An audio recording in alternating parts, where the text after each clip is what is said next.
is your American dream?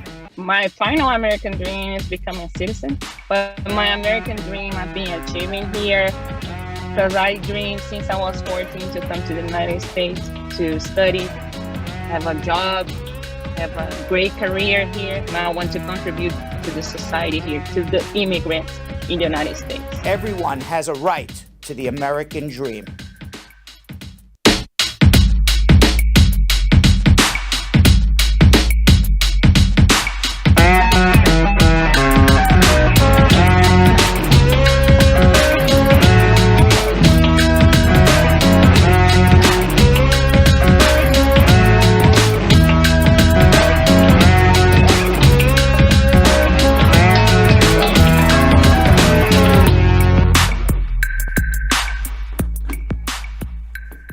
Take two, Jonathan. Take two. We're back. We back. We fixed the sound. Welcome, everybody. It is Monday, March 14th. Only 1 hour and 20 minutes late. Oh. On Monday, March 14th. Jonathan Yo-Yo Elias. Not too with bad. a very handsome shirt there. Oh, we're changing it up. Changing it up. Very handsome shirt there. Thank you. Fabulous.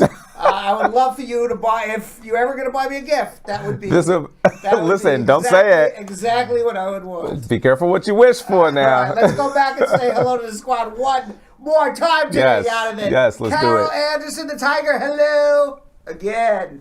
Marie Maxwell, squad up again. Tim Fab Cake Affairs, squad up. How are you? Marlene Abiola Aline, squad up.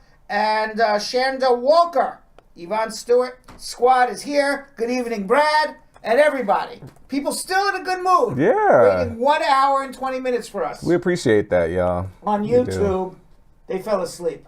Earth Angel Pert says, yeah, we're back. So squad up. Yes. Earth Angel Pert. So a little programming note, Jonathan, because we're starting so late. We can't do a show till 10 o'clock in the evening. This will be more Fuzzy Monday pop-up today. All right. All right? Yeah. So, by the way, Jonathan, did you know today is Pie Day? Yeah. Not It's Apple Pie Day. No. Okay. Wouldn't it be great if It's Apple Pie's birthday was today? On March 14th? That would be. Because it is Pie Day today. That would be awesome. Yes. 3/14. Yeah, but it's not Pie Day because of apple pie. Right. It is Pi Day from 314, which is the ratio pi of a circumference of a circle, 3.14. Yep. So Pi Day occurs every March 14th because the date is written 3-14 in the United States, and serious math geeks celebrate the day exactly at 1:59 a.m. or 1:59 p.m. so they can reach the first six numbers of pi. 3.14159. I wonder what the Guinness Book World Record of a person that knows the most amount of the numbers. We have that information. Really? Yes. So random. Do you really know that? I swear I didn't know. Yeah, we have that information. That's crazy. Cause you want to know another random fact before I get into what? it? You know whose birthday is on March 14th? Albert Einstein. Really? Yeah, isn't that weird? Wow. That's a weird fact, right? Yeah. So happy birthday to Albert Einstein as well. He's passed, but happy birthday to him. It was started by physicist Larry Shaw in 1988 in San Francisco. Now, the mathematical concept of pi has been around for thousands of years. Oh, well, but it started to be known by the Greek letter only in the 1700s. And philologist, I don't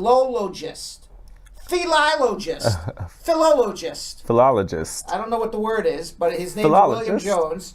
He began using the symbol in 1706, but it was popularized by mathematician Leonhard Euler. But unless you are a scientist, you probably don't encounter pi very often, or a mathematician, but it is essential for all calculations and math construction. And our love for pi is infinite, can never be fully calculated. You know that, right, Jonathan? Goes on forever. It does. Yes. Okay. And it doesn't seem to even have a pattern. Now, Emma Haruku Iwao, a Google employee, holds the world record for calculating pi. Okay. She spent 4 months working on the project and calculated pi to 31.4 million digits. But then she stopped. Rajiver Meena holds the record for reciting the most number of decimal places in pi. In 2015, he recited 70,000 decimal places blindfolded, and it took him 10 hours. That's crazy. That's crazy. That's insane. If you asked me what the number after 3.14 is... 159. Is it 159? I don't know. Did you just say that, right? I just said that. I wouldn't have known otherwise. Yeah, but I wouldn't I went either. to law school. I was not a mathematician by any 10 stretch hours of reciting just numbers? Yeah, is that crazy? You asked for world records. Yeah, and I didn't think right. there really was going to be one. All right. And by the way, because it's Monday, we're starting late, and we're so sick and tired of all the miserable news around. Yes, me too. We decided we're just going to have some fun news today. Awesome. Let's go right to our Fuzzy Monday.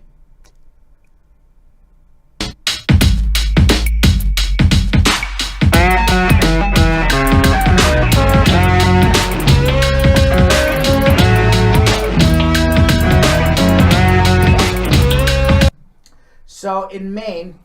Also, before we get into PSA, I need everybody to throw in their social media questions right now because this is a pop-up show. So we will be going into social media check-in right after the calls, okay? Right. So please throw in all your questions right now in order to get them answered, okay? All right. Meanwhile, Jonathan, in Maine, in Aroostook County, is the first state to have a dog stationed at the courthouse, specifically trained to comfort people who are dealing with traumatic experiences.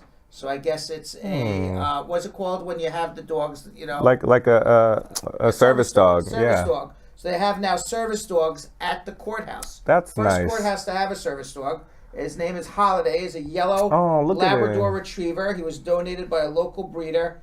He lives with Aroostook County District Attorney Todd Collins, and he is trained to work with people in a courtroom. I like that. How is a dog trained in a courtroom? I don't know, but he's trained to be cute and make people feel good. Yeah. Collins said courthouse facility dogs can provide a sense of normalcy during juvenile and family court proceedings, can accompany vulnerable crime victims, including children, rape victims, developmentally delayed adults, and the elderly during investigations and court proceedings. So it's there to help the victim. Yes, yeah. Which is very nice. Yeah, I like that. Yes. I like that. And, I'm sure it could ease, the feelings of traumatic, happenings. So I like that idea. Tyler Jones, the owner of Purpose Pups in Holton, Maine, who's training Holiday to become an officially licensed courthouse dog, said she will be the first working courthouse dog in the entire state of Maine. And when she's done, she will have 208 hours of training to make her specifically a working dog in a courthouse. Wow. So it's actually, I take that back. I said, what's her training? Being cute. No, she actually gets, I wonder what the training is. Now the difference, it's in my cards. Okay, they keep on reading. The difference between a therapy dog and a service dog is the level of attentiveness they have. Among other skills, Holiday will learn to be still and silent in the courtroom, walk to the witness stand on command, and remain seated at that spot for long periods of time. Wow. Holiday will also be trained to accompany the district attorney during investigations to help people who have had traumatic experiences or have been hurt by someone they may have trusted. Jones is also training Collins so that he can take command once the dog sessions are complete. Collins and Holiday spend 2 hours per week working with Jones in his Holton office. I like that. Yes, that's very nice. I like that. Yeah. Court pup. And in Rwanda, we're flying over to Rwanda now. Okay. A bat that has not been seen in 40 years, they now see the bat there in Rwanda. It's a long time. It's a long time not to see a bat. Yeah. His name is Batman. No, it's not. The bat is... Yikes. It's an incredible... Ooh. Actually... Yikes. Yikes is right. They claim it's an incredible discovery and it's delighting conservationists around the world. Oof. It's called the Hills Horseshoe Bat, and it was in fact clinging to life in Rwanda's Nyungwe forest, which is a very dense forest.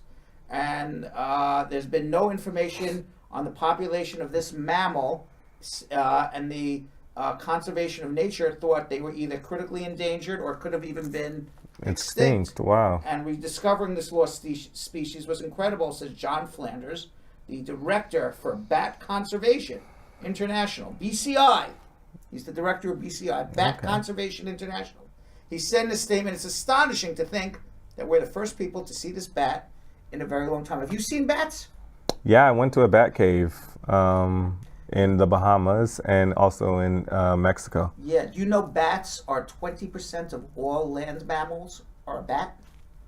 What? Yes. 20% of all land mammals are a bat. Wow. They're the most populated land mammal in the world. I mean, it makes sense when I went into the cave and they were just like, it was scary. Yeah, but, I don't know if I would want to go into it was in a cave. cenote. I don't know if I'd want to do that. It was, conquering a fear. and now I don't want to eat any more pork. Oh. Because scientists have now figured out what pigs are saying. Whoa. Yeah. Apparently, they have matched pigs' sounds to their emotions. Oh. Such as being happy, excited, scared, or stressed. Oh my gosh. So it's hoped that now that they know what a pig is saying, that they can turn this app to help farmers and owners of pigs recognize what a pig is trying to say to you. Just looking at a pig, though, I don't even want to eat it. Apparently, they're very highly intelligent animals. They have very complex emotions, and they're on par. Their emotions and intelligence is on par with a dog. What? Yeah. Researchers recorded the pig sounds in various situations, such as being reunited with family, being reunited with piglets, fights between the young and playing with toys, and using the recordings as well as monitoring the pig's behavior and heart rate. This team designed a computer algorithm to decode each of the pig's emotions and what they were trying to say. Short grunts signify happiness, like I could do a pig noise. Whoa. Okay. While lots of vocalizations show they were scared. That would be like they're about to get slaughtered. Such as when they're in the slaughterhouse. Yeah. They get very nervous. I can't blame them. Yeah. Doctor, so now I can't eat pigs anymore after I know this story. Could you not? What? Could you really not? No. No. How about fish? Remember the goldfish? The fish who were driving the car. Yeah. Look at, all animals. I forgot. I gotta still eat fish. But pig, I'm gonna. Even if the fish can drive the car, I'm gonna eat the fish. You gotta think of fish as a dumb animal. But I mean, a pig. A pig is. Man. I mean, but piglet. the fish does drive the car. Yeah. There's no pig driving the car. Look, I'm just saying. I'm not eating a pig anymore after this story, though. I'm still gonna be able to eat fish, I think. Although I feel very bad for the lobster when I see the lobster in the... Don't you feel bad for the lobster? Yeah, but I eat that. I eat crab legs. Down. Oh, damn. Those lobsters, they taste good, but I feel so bad for them. Yeah. But Dr. Elodie Briefer, Associate Professor of the University, maybe we should just be vegan. Okay, no. I would love to, but... Dr. Elodie Briefer, Associate Professor. Wouldn't it be great to be vegan? It would. I would be starving to death. Not if we knew, if we were raised that way. You know how there are kids? Now I'd be starving. Now, yeah, I wouldn't be happy. Oh my God. I would be moody every day. Miserable. You want to see Uncle Brad yelling at every person who called on this show? I would be screaming at them. Listen. Would I be screaming at them? What do you want? Why are you calling me? Absolutely. I'm hungry. I get very hangry when I'm hungry. You've seen me hungry before. Yeah, I'm not I couldn't. Very moody. My daughter's a vegan. I don't really? know how she does it. Yeah. She keeps making vegan stuff at home and expects me to eat it. And I'm like, and she's like, Dad, taste this. I'm like, no. She goes, why? I don't want to taste it. My sister's a baby vegan. When it's a baby vegan? You know how babies... Yeah, you know how babies just make mistakes sometimes and they don't really know what they're doing. Yeah, she said she claims she's a vegan, but there are sometimes she eats a good steak. Oh, I didn't know this hamburger was vegan. Right. Meanwhile, Dr. Elodie Briefer, Associate Professor at the University of Copenhagen, said, there's clear differences in pig calls when we look at positive and negative situations. By training an algorithm to recognize these sounds, we can clearly classify 92% of the calls to the correct emotion. I can't eat a pig anymore. Yeah, that's sad. Piglet. Yeah. And by the way, let's introduce ourselves to the rabbit called Bunstoppable. Have you heard about the rabbit called Bunstoppable? No. He is a successful skateboarder. With this furry 7-year-old lion-headed rabbit. He's called Bunstoppable on the internet, but his real name is Windsor. Cookie. Calls Windsor, Canada's home. And his real name is Cookie. Cookie the skateboard. Cookie the skateboarder. But on the Instagram, they call him Unstoppable. So he's a skateboarder because he can just sit on a skateboard. Until what happens when the skateboard hits the curb and he goes flying off. By the way, Cookie looked a little scared on that skateboard. Yeah. Can we see that skateboard again? I don't think Cookie did not look comfortable on the skateboard. Can we look at that again? Let's see. He's chilling. He's chilling? Does he look comfortable or no? He looks like he's just chilling. Do you think he's having a good time? I just don't. I don't know. I've seen dogs skateboard, but they actually skateboard with it. But right. I think it's just because Cookie's real cute. When Cookie's not capturing crowds or caring for kids, because that's what Cookie does. Mm-hmm. His owner, Ron Grudel, writes that he enjoys munching on snacks, vegan snacks like lettuce and carrots. Oh. So Cookie's a vegan. Maybe even listening to some great music and picnicking on the park. It's clear that Cookie loves life to the fullest. Oh, that's nice. You think Cookie loves life to the fullest? Do rabbits live a long time? I don't know. Because dogs live 12, 14 years. Right, let's see. In a dog's life, their entire life, they only know you. Mm-hmm. 9 years rabbits live. They only know you. Yeah, 9 years. Their entire lifetime, just you. Yeah. Married to you for their entire life. That's a good life if they have good owner. They have a good owner. Yeah. And finally, there's a story out about a funny farm in Mays Landing, New Jersey. Mm-hmm. It was discovered from a book by Lori Zaleski, who wrote a book called Funny Farm, about starting a sanctuary for animals as a tribute to her late mom. She says humans can learn from what goes on there. There's all brothers and sisters here, and the many unlikely bonds she's witnessed among her band of 600 misfits. She does not turn away any animals that may be hurt or injured, or maybe just not smart, or looks ugly and the owner doesn't want them. She takes all misfit animals. Now there's dogs helping chickens. There's a llama who's adopted a donkey, a German shepherd, and blind lamb, who are best friends. And all these animals just kind of live on this big farm and became friends with each other. We have a kindness program where we go to all these schools and we tell the kids, these animals all get along together, so maybe you guys can too. So Hope, now there's Hope the blind kitten, who's best friends with her seeing eye duck Jello. We have a picture of Hope the kitten and Jello. Oh, look at the blind kitten. Yeah.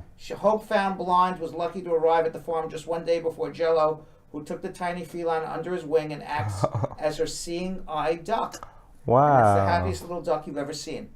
Oh, look at that. Yeah. And then there's Scooby-Doo the dog and Bradley the lamb. The little lamb, Bradley, got off to a rough start. His mom refused to let him nurse, and he was blind.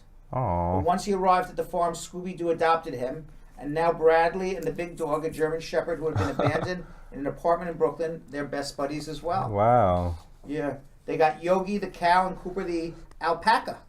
Let's see. These longtime pals share a pen, but have to be careful when getting close. Yogi once accidentally poked the alpaca in the side with his horn. And while Cooper needed medical care and a week to recover, Yogi clearly missed his buddy, laying on the ground and refusing to eat. Whoa. Zaleski said he perked right up when Cooper returned. Wow. Yeah. And there's Lorenzo the llama and Jethro the mini donkey. These names. Yeah. After Jethro lost his longtime companion, Smokey the horse, the 50-year-old mini donkey. Wow, I didn't know a donkey lives to 50 years old. They stopped eating, avoiding other animals, was very upset. Enter Lorenzo, who bonded with the heartbroken Jethro and helped him regain his health. And now the two enjoy one of the strongest friendships on the farm. There's Nemo the baby goat and Tad the chicken. There's Adele the chicken and Eeyore the donkey. Adele's favorite way to warm up her feet is by sinking them into the coat of Eeyore, who seems very happy about it. Oh. There's baby Emu and Puppy the miniature schnauzer. And there's Cowboy the goat, Reggie the sheep, Yogi the cow, and Farley the dog. They're like a whole posse. Right. Yeah. So all these animals get dropped off, and they were either abandoned or some sort of problem, blind, medical condition.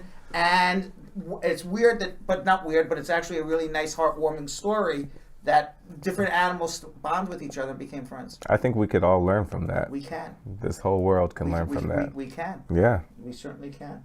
All right. Let's go to... what are we doing now? You ready to do meat and potatoes? Yeah, let's do it. All right, let's do it. We're answering immigration questions. It's pop-up call right now. 1-800-529-5465. You got an immigration question? I've got your answer. Let's do it, Ian.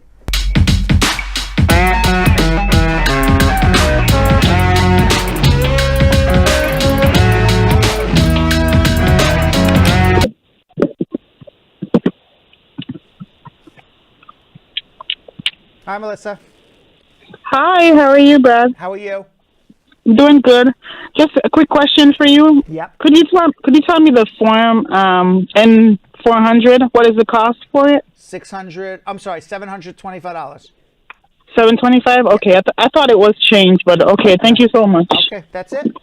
All right, that's it. All right, easy peasy, easy peasy. Let's go to Conroy in Kingston. Conroy. Yes, sir, Brad. How are you? My question is, my visa has been canceled 2019 in Florida. I was coming to see my baby mother, and it was canceled for working in the U.S. My question is, if I'm married to a U.S. citizen, can I re-enter back? Why was your visa canceled? Because you worked in the U.S.? Yeah. Okay. On a visiting. If you marry a U.S. citizen, were you removed at the airport? Yeah. Okay. Mm-hmm. So you got deported at the airport and returned. They canceled your visa. So you have two issues. Issue number one is a deportation at the airport. Issue number two is a misrepresentation of entering the United States for purpose of visiting when, in fact, you were working. If you marry a U.S. citizen, you can get a waiver. It's a 212 waiver for the prior deportation. That waiver is based on a balancing the reasons to allow you to be united with your spouse and live a happy life in the United States with your spouse versus your immigration violation, which was working on a visa. Generally, when you weigh the two, generally that waiver is the easier of the two waivers to get approved. The second waiver you would need is a 601 waiver for misrepresentation. In that waiver, you have to prove extreme and unusual hardship to your spouse, that she would suffer some extreme and unusual hardship if you were not granted a green card to come live with her in the United States. So you would need two waivers. The answer is yes, there is a reasonable process to go through to get those waivers. When people always ask me, what do you mean by a waiver? Waiver means your case is denied and you are now asking forgiveness. You're asking the government to forgive your violation which caused your denial. So you have to request for two different issues. You have to request forgiveness, waivers on two issues, for the deportation and the reason for the deportation, which was the misrepresentation of you working on a visitor's visa. But so the answer is yes. Yeah. But I get a 5-year bar. I get a bar. You have for a 5-year bar, but you still got deported, so you need a waiver. And which you need the 212 waiver and you need the misrepresentation waiver. You have a permanent bar for misrepresentation. Okay. So the answer is yes, but you need waivers. Okay, so what do I do from here Hire now? me. Hold on. That's what you do. Hold on. Dwayne in Seattle. Yes, sir. How are you? Good afternoon. I'm good. What can I do to help you today?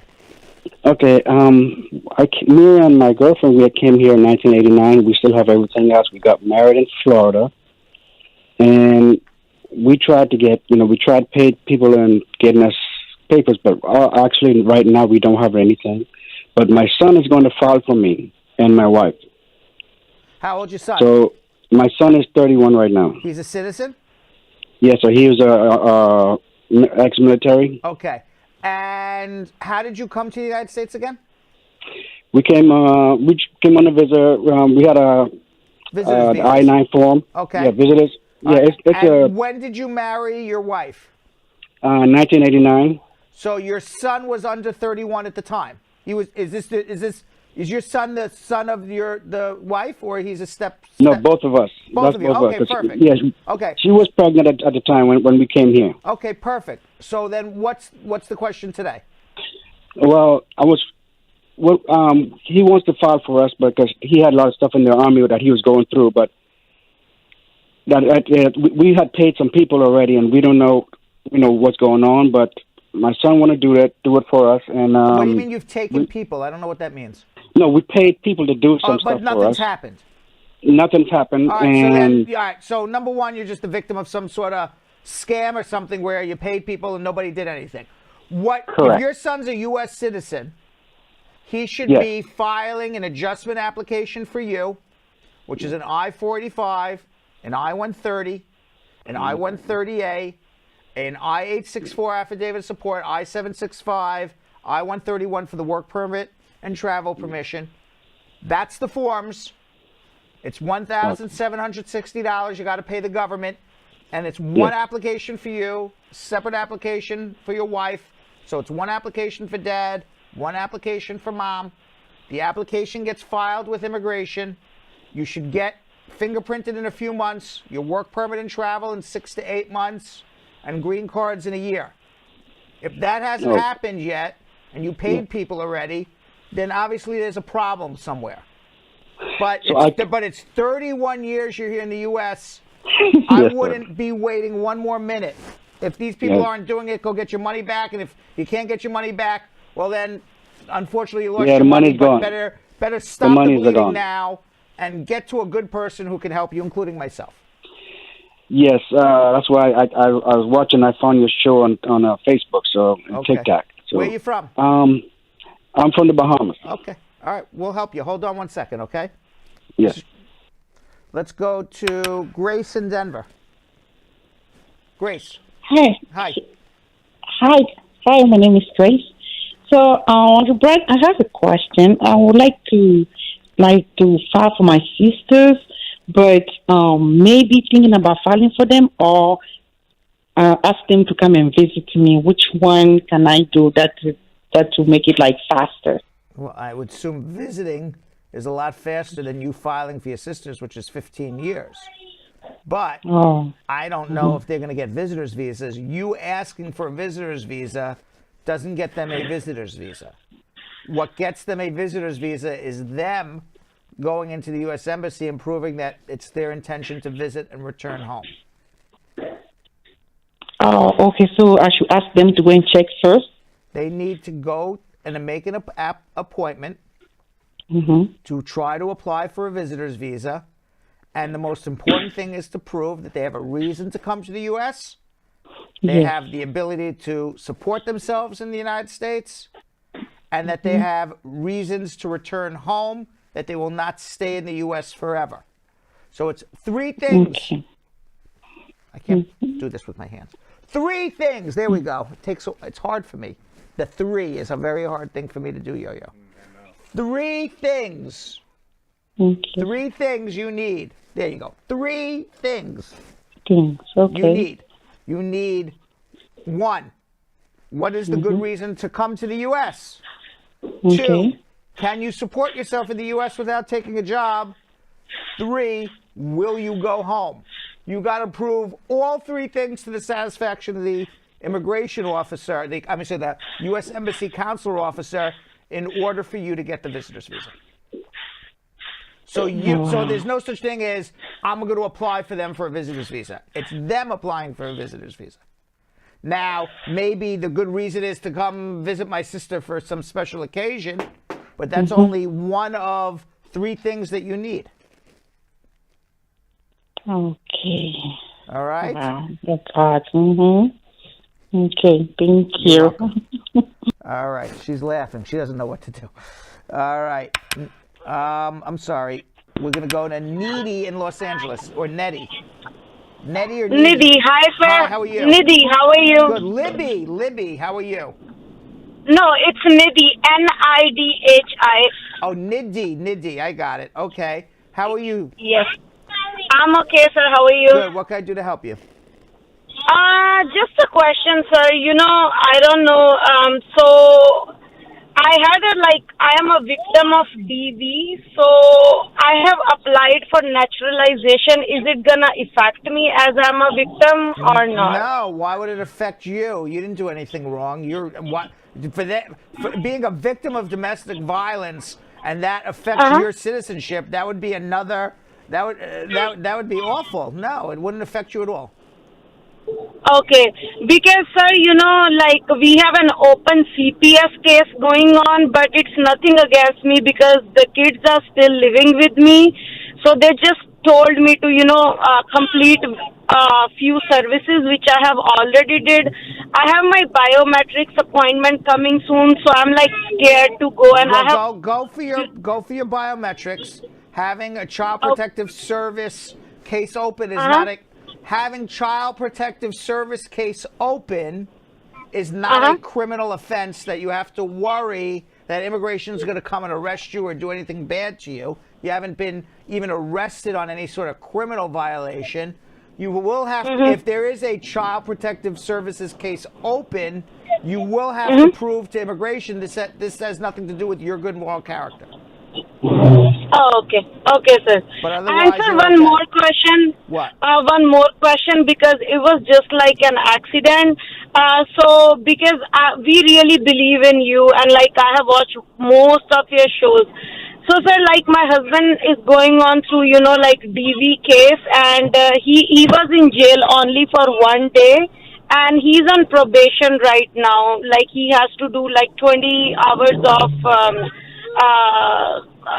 what it says, the service that we have to do outside, and he's a green card holder. So, sir, can he just apply for citizenship after 5 years or not at all? Because being convicted of a domestic violence offense is in itself a deportable offense. So he should not be doing anything with immigration until he speaks to a lawyer. Is this domestic violence against the children? Is that why there's a child protective order? Oh no, it's against. Yeah, it's against me. So he cannot even apply after 5 years. Also, maybe, maybe not. But he's certainly convicted of a deportable offense. What's going on with you and your husband? You forgave him and you're back together? No, sir. So we, it was seriously, it was an accident. It was never happened. We are not back yet together because of that restraining order thing against him. So I was just worried, if he just apply? No, he's going to need to speak to an attorney about his situation. Oh. Being convicted of domestic violence is deportable. He should not apply for anything until he speaks to a lawyer. Not even after 5 years, Not sir? even after 100 years. Oh, okay. Okay, sir. Thank you so much. They take Thank it very you. seriously. Hold on.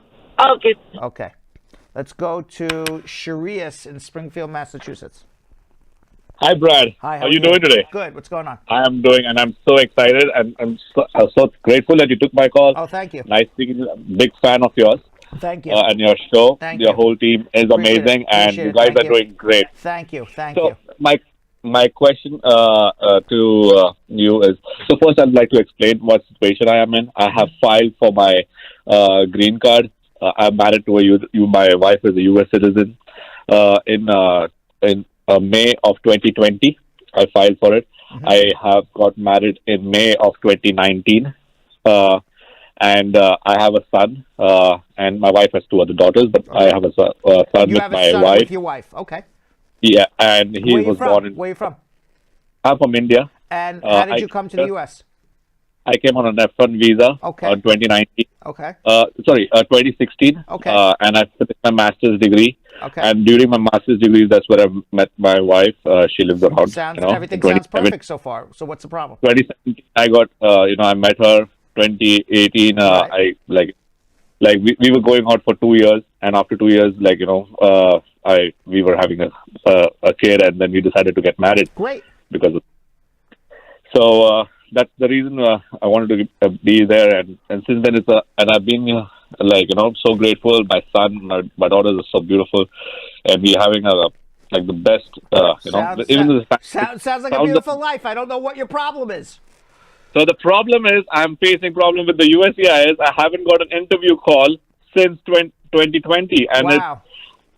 I have filed in 2020, and I got a 1-year EAD, on which I still had a visa and EAD, and then that converted into the green card EAD. So that expired in 2021. And when did you file your adjustment? When did you file your adjustment again? I filed in 2020. When? It's been over. It's almost May of 2020. Okay, so you're almost on 2 years now, and they haven't even scheduled you for at least your first interview. No, I've finished my biometrics. I've never got an interview call yet. So let me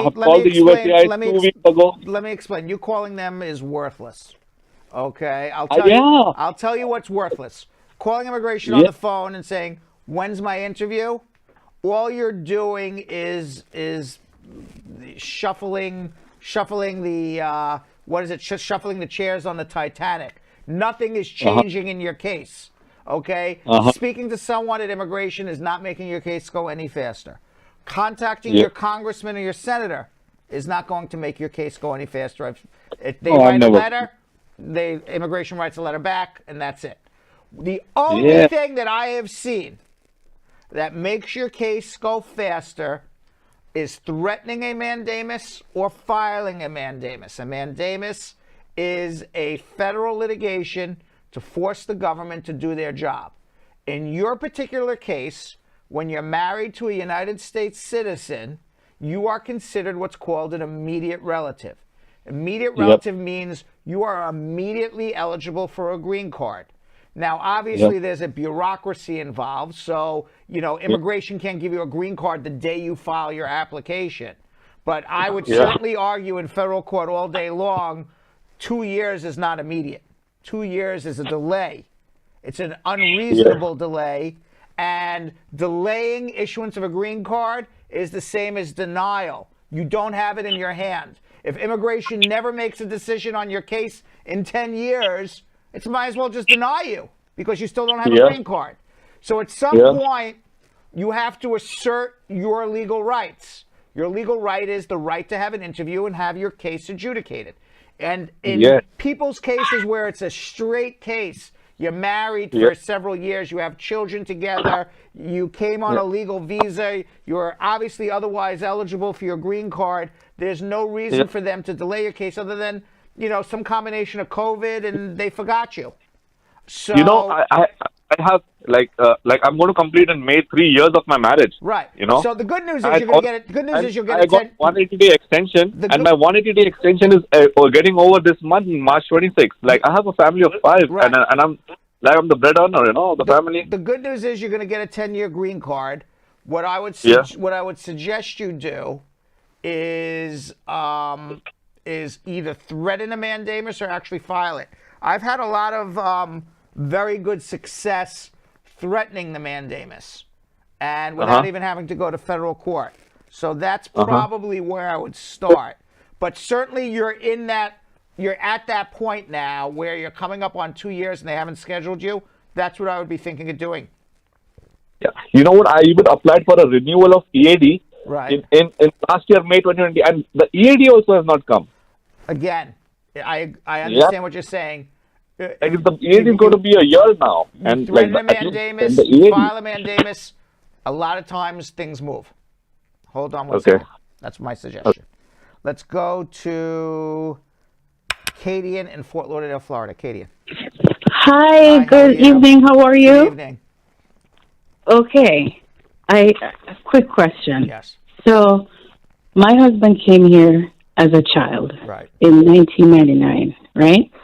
His mom filed for him the same year, and fast forward a few years later, she passed away. He was able to apply for DACA, which he was granted. How old is he now?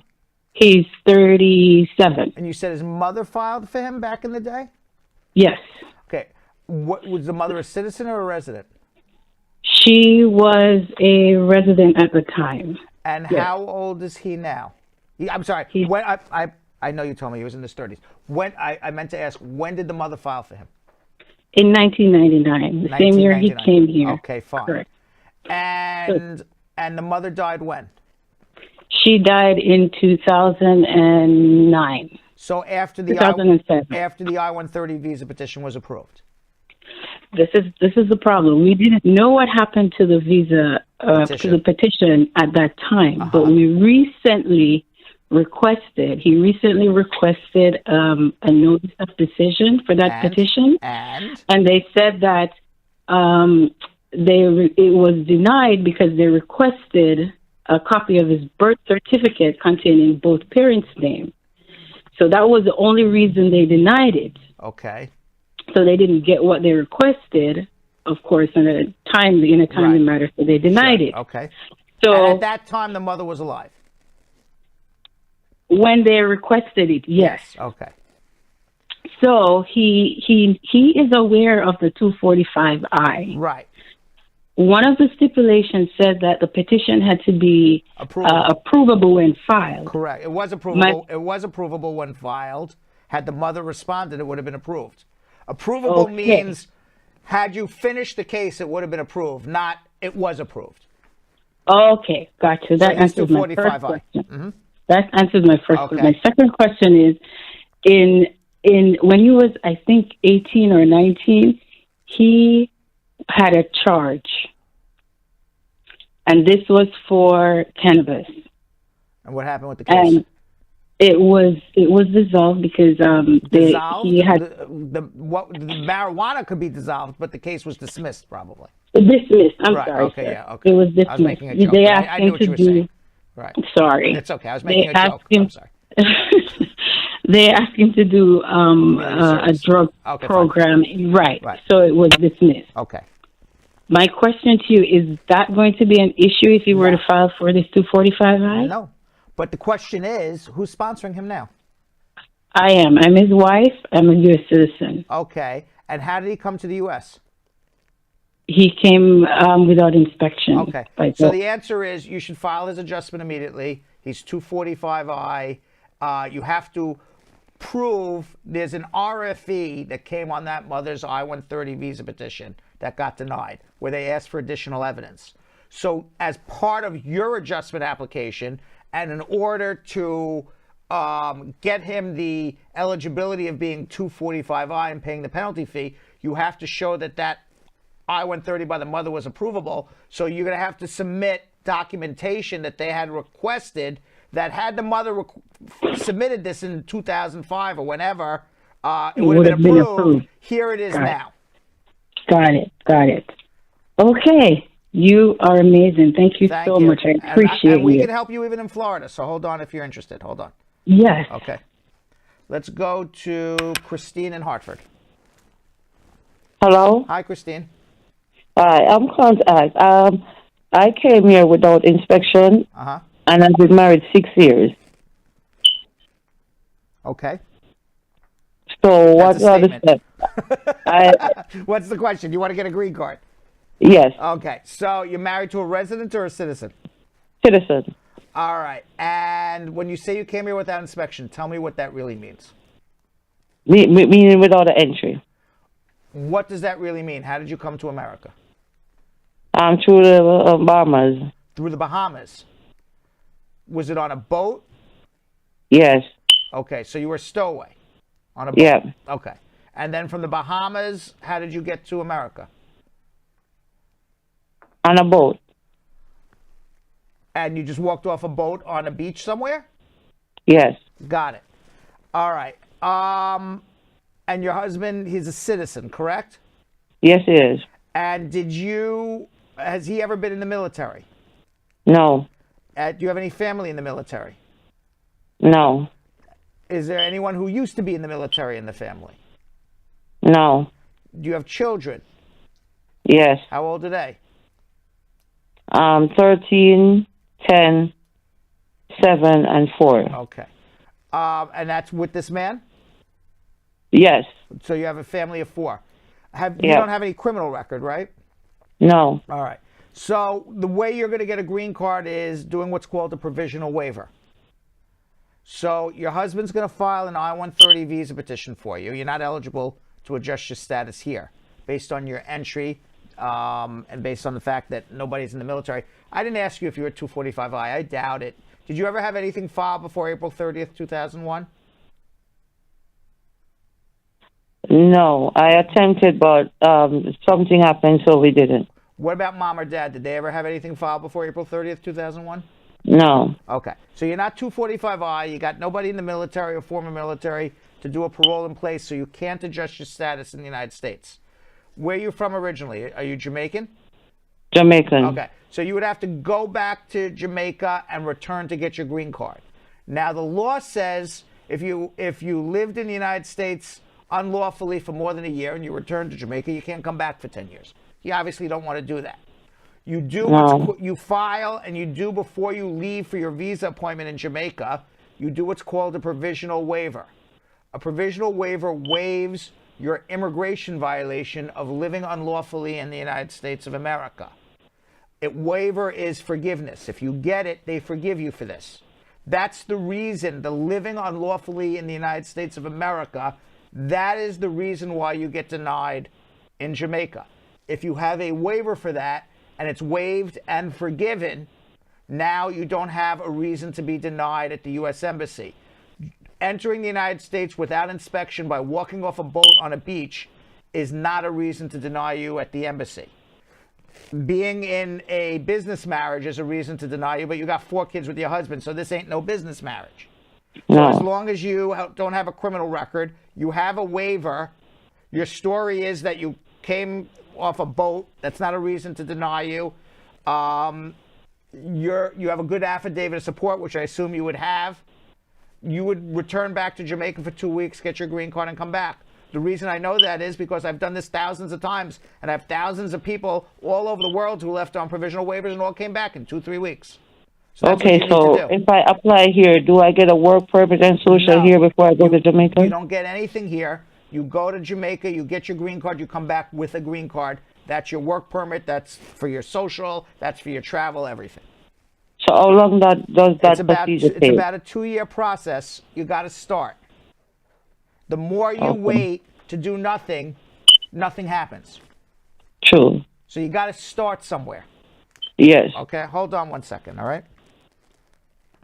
All right, so that's our short calls for the day because we're doing a pop-up today. Yes, sir. Because of all of our technical difficulties. In this edition of TikTok Time, Yo-Yo, I answer questions about petitioning for multiple people, DACA and marriage, and working out a status, and TPS in Venezuela. I don't even remember some of these. I got to watch them again.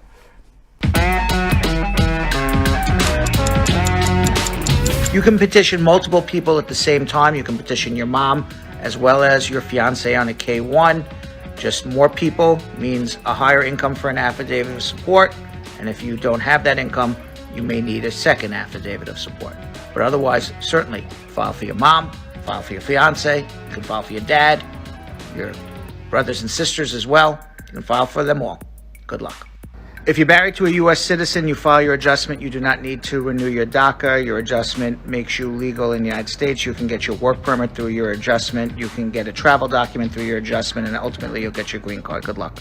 If you're married to a United States citizen or you're being sponsored by your U.S. citizen son or daughter over 21, working illegally in the United States does not bar adjustment of status. Otherwise, you would have had to have maintained status, and if you worked illegally, it could be a problem. Good luck. If you're in the United States and you've been here since March of 2021, apply for TPS. If you're from Venezuela, you get a work permit and travel. Good luck. All right, social media check-in. Yeah. Let's do it.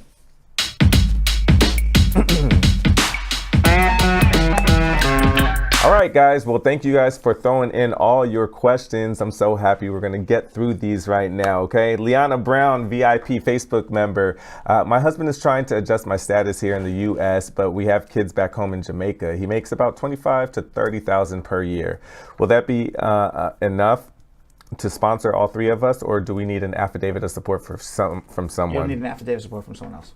Also, do I need a passport photo for filing for the kids?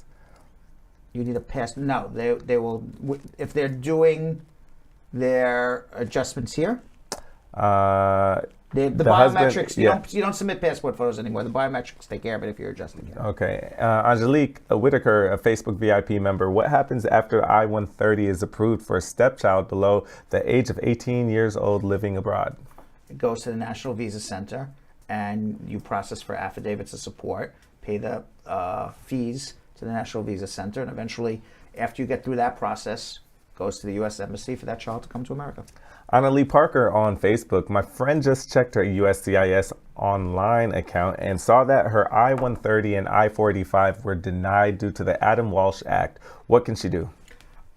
She has to file a waiver for the Adam Walsh Act. She's married to somebody who's been convicted of a sex offense against a minor. So because of that, she has to prove that her life is not in danger living with someone who's on the sex registry list. And that is the reason for the Adam Walsh waiver. Yvonne Stewart on Facebook. I would like to know how long it takes for a daughter to file for her mother. The daughter is a citizen in the USA. Daughter filing for a mother is about a year and a half, a year for adjustment. Niak on Facebook. Just checked on my case and saw a summary of information stating that due to numerical error on immigrant visa insurance, the petition is not eligible for further processing. Can you explain this a little for me? I've been waiting for almost 10 years now, and I'm a unmarried child of a U.S. citizen. What did you see online? A summary of information stating due to numerical error on immigrant visa insurance, the petition is not available or eligible for further processing. Well, maybe the visa numbers haven't been reached yet. Okay, they said they're an unmarried child of a U.S. citizen. I don't know what you're doing wrong. You would need to have a consultation then. Yeah. Andrew Richards on YouTube. I have a 20-year bar. It has been 18 years since I was deported. Is there any way for me to come back? After 20 years. Anushandra on YouTube. Is EAD 630, ex-spouse of H-1B, called overstay? It's a new thing. Do you think we can apply for a travel permit with this? EAD C30. No. It's a work permit. It's not a travel. It's not for advanced parole.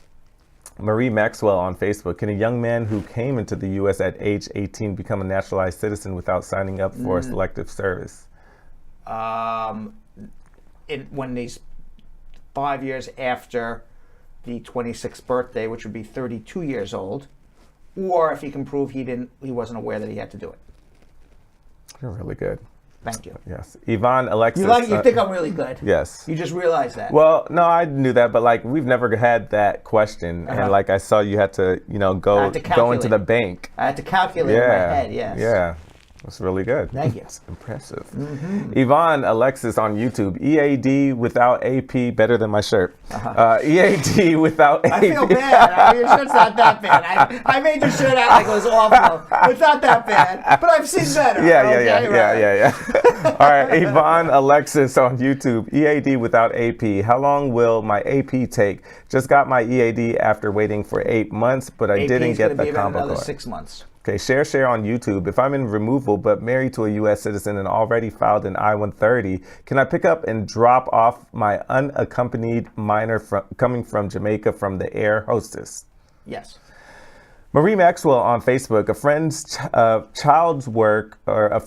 child's paperwork has been at NVC for 2 years. The child is in Jamaica and he will be 19 this summer. She's wondering if he'll age out. If so, what can she do? I don't know who's sponsoring the child. She should speak to a lawyer. Rosemary Barnes on YouTube. After uploading documents to NVC SEAC website, like your police record, will they request you do your interview over because of the long wait? Probably. Power Concepts on YouTube. I'm a permanent resident. Can I adjust my wife's status to her or for her to live with me in the U.S. at the moment, even though she's awaiting her immigrant visa interview in the Caribbean? It's taken a while. You can't just say she get on a plane, but you can apply for a K3 visa for her to come here. But by that time, she'll get an immigrant interview. Lucia Anquilano on YouTube came to U.S. under K1 visa in 2/2/21 and got married to a U.S. citizen 3/19/21, filed for a green card in November 2021. Ran away from my husband in 3/3/22 because of domestic violence. I have no green card. What should I do? File for as a VAWA case. Salma Zaidi on YouTube. I'm on a pending asylum case. My case is in court. I'm an elementary school teacher in public schools. My husband is in India. Can he apply for the tourist visa so that he can see us? He is not going to get a tourist visa if you apply for asylum. Carlos Bobadilla on YouTube. I married a U.S. citizen. My VAWA EAD expired in 11/2020. My renewal was sent in 10/2020.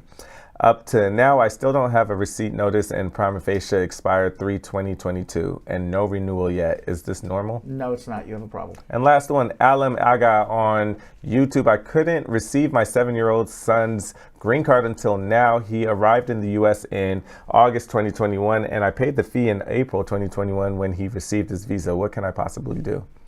Follow up with immigration. I don't know what happened to the green card. Ask the mailman where it is. First, ask immigration if it was mailed out. If it was, then, you know, if it wasn't returned, then you got a problem. But it should have been mailed out by now.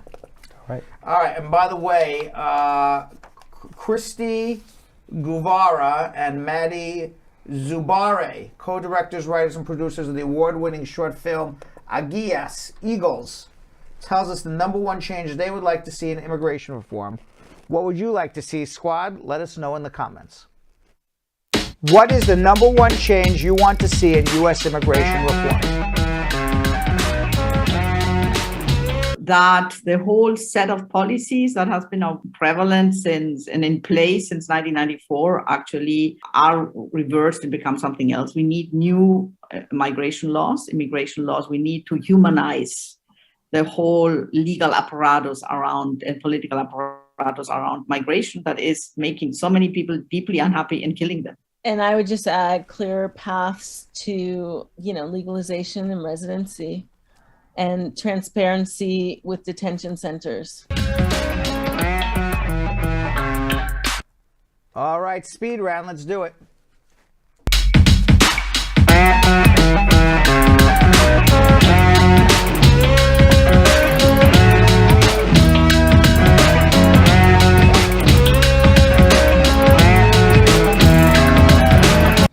All right, we have to do 10. Yep. Let's do it. 10 in 50 seconds. I'm going to get my countdown.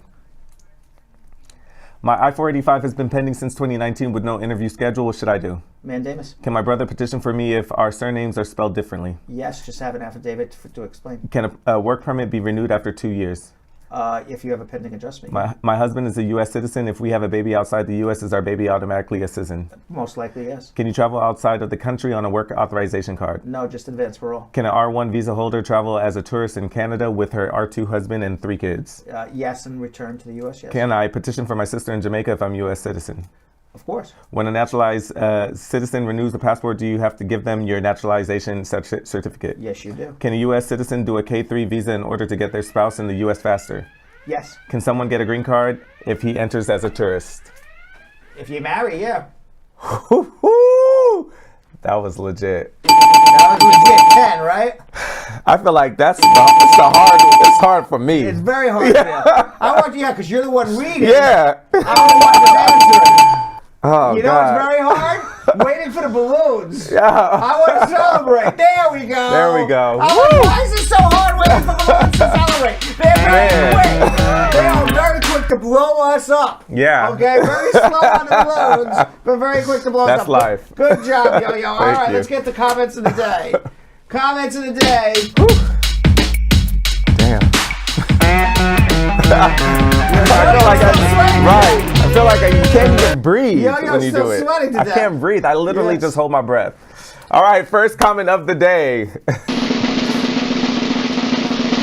Speaking of Pie Day, it's Apple Pie says, say hi to Brad. Oh, okay. Thank you very much. It's Apple Pie. Or wait, say hi to me, Brad. Oh, well, hello. It's Apple Pie. Today's your day. Right. We gave you a shout out. That's right. A whole shout out. Right. We talked about you during our entire first story. Yeah. It was much better than just saying hi. Right.